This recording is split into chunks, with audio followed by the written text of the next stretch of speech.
Welcome to Looking at the Markets with David Modell. Today we're going to talk about what is an ETF. And just to let you know, my email address is right down there below. It is davidmodell@gmail.com. In case you have questions, and there are no questions that are too beginner-ish. Okay, so don't be embarrassed. Don't be afraid to ask those beginner questions. It's all right. And I can help you with your questions. I can help you learn about stocks and investing. And I can help you put together an investing plan because you really need to have one. So again, the email address is right there. All right, so what is an ETF, or Exchange Traded Fund? That's what ETF stands for. Well, instead of buying just one stock, it can be safer to buy many stocks. That's because individual stocks can go up or down very quickly based on news events and investor sentiment, which is how investors collectively feel about the stock at that moment. So if you buy just one stock and then bad news happens about that company, your stock price can go down a lot very quickly. But if you buy many different stocks, you're diversifying, and your portfolio's value will probably not go down as quickly when there's bad news about one company. It can take a lot of time, money, and effort to buy many different stocks. To make it easier, you can buy an ETF, or Exchange Traded Fund. Maybe you've heard about mutual funds. A mutual fund is like a basket of similar stocks that you can buy or sell all at once. An ETF is kind of like a mutual fund, but with some nice advantages. Let's talk about those advantages.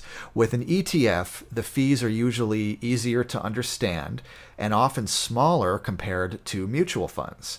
Also, you can buy or sell an ETF instantly at any time when the stock market is open, much like a stock.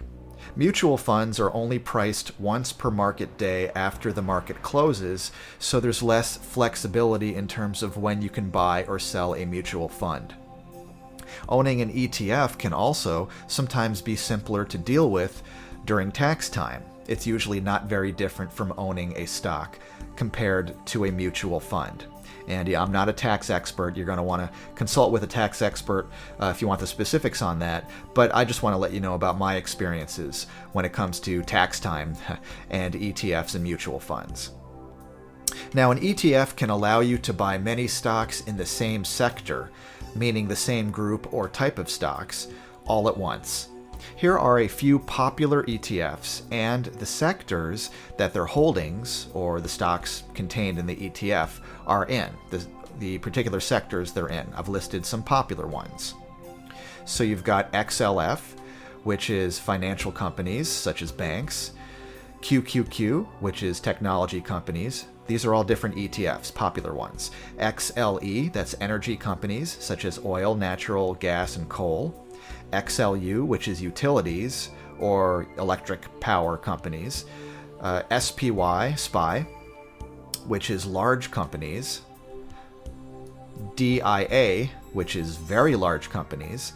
IWM, which is small companies. And GDX, which is gold miners.